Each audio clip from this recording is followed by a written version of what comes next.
जालन्यात सध्या स्थानिक स्वराज्य संस्थेच्या विधान परिषदेची आचारसंहिता असताना शहरात शिवसेना पक्षाचे अनेक बॅनर झळकले असून हा आचारसंहितेचा भंग आहे।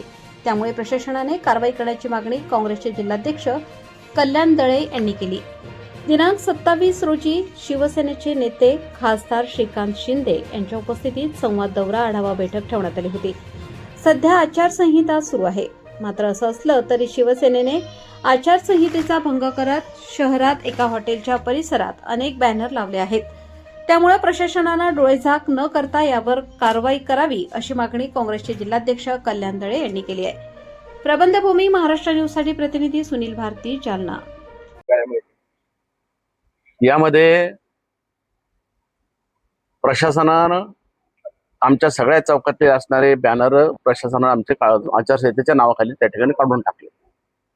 परंतु मी जी माहिती या ठिकाणी घेतली की श्रीकांत शिंदे या ठिकाणी आलेले 3 स्टार हॉटेलमध्ये त्या ठिकाणी थांबलेले, सगळ्या ताप्यासहित त्या ठिकाणी आले आणि त्यांच्या सगळीकडे पक्षाचे बॅनर त्यांचे त्या ठिकाणी चिन्हासहित त्या ठिकाणी लागलेले। प्रशासन जाणून बुजून त्यांच्या बाजूने उभं राहतंय हे त्या ठिकाणी दिसतंय।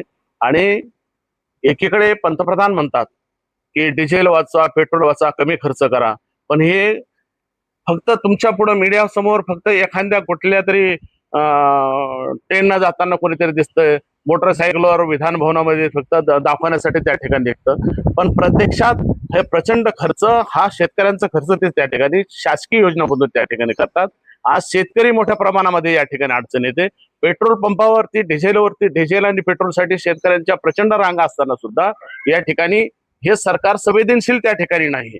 आणि म्हणून प्रशासनाला आम्ही पुन्हा कलेक्टर साहेबांना या बाबतीत भेटणार आहे की हे जे आचारसंहितेमध्ये तुम्ही ह्या पक्षाचे बॅनर त्या ठिकाणी ज्यांनी लावले असतील त्यांच्याशी कायदेशीर कारवाई त्या ठिकाणी झाली पाहिजे, ही भूमिका आम्ही आमच्या पक्षाच्या वतीने त्या ठिकाणी देणार आहोत। काय नाव तुमचं? कल्याण दळे, अध्यक्ष, जिल्हा काँग्रेस कमिटी, जालना।